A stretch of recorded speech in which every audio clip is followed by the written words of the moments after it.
Savez-vous en EHPAD si les loyers versés à vos clients sont-ils supérieurs ou normaux par rapport à l'exploitation de cette résidence EHPAD? Ce sera la question d'aujourd'hui. Je suis Johan Maxel, votre expert revente en immobilier meublé depuis 20 ans auprès des conseils en patrimoine et auprès des banques. La question d'aujourd'hui est donc, les loyers versés aux propriétaires, à ceux de vos clients, sont-ils supérieurs ou normaux à l'exploitation dans laquelle vous allez faire investir vos clients ou peut-être ont-ils déjà investi? C'est très simple.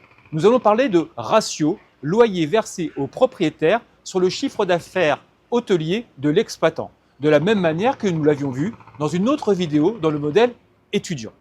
Dans le modèle étudiant, nous avions vu que les loyers versés aux propriétaires sur l'exploitation hôtelière, il ne fallait pas que ça dépasse plus de 60%. Dans le modèle de l'EHPAD, les loyers versés aux propriétaires sur l'exploitation hôtelière est pas plus de 20% pour une résidence qui est de 80 à plus de 100 lits. Lorsque vous êtes sur une exploitation qui ne comporte moins de 80 lits, voire 70 lits, voire 50 lits, il faut comprendre que les loyers versés aux propriétaires ne doivent pas dépasser 15% maximum de l'exploitation hôtelière. Quand je parle d'exploitation hôtelière, c'est-à-dire les loyers perçus des résidents par l'exploitation, hors autres services type coiffure, pédicure ou soins.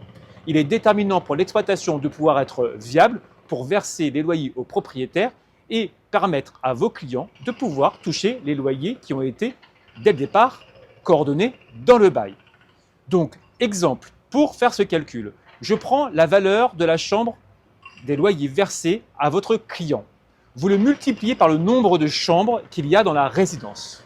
Ensuite, vous prenez versus les loyers demandés par l'exploitant au résident que vous multipliez par le nombre de chambres. Autre possibilité, vous avez le chiffre d'affaires de l'exploitation et ça vous permet de pouvoir calculer ce ratio loyer versé au propriétaire sur le chiffre d'affaires réel de la résidence.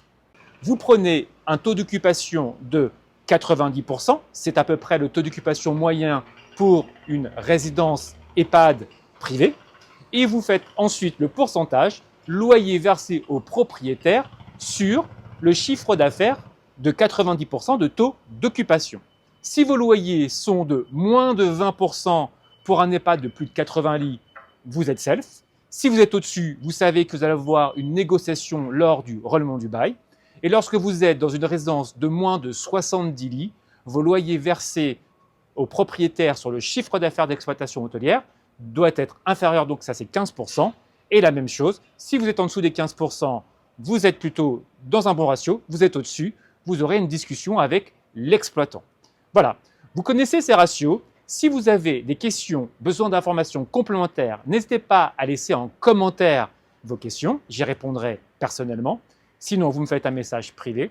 Si vous souhaitez avoir des informations complémentaires sur la valorisation des biens immobiliers de vos clients en location meublée, professionnelle et non professionnelle, je vous laisse me contacter directement en message privé. Je vous souhaite une agréable journée, likez, partagez cette vidéo, prenez bien soin de vous et je vous dis à bientôt.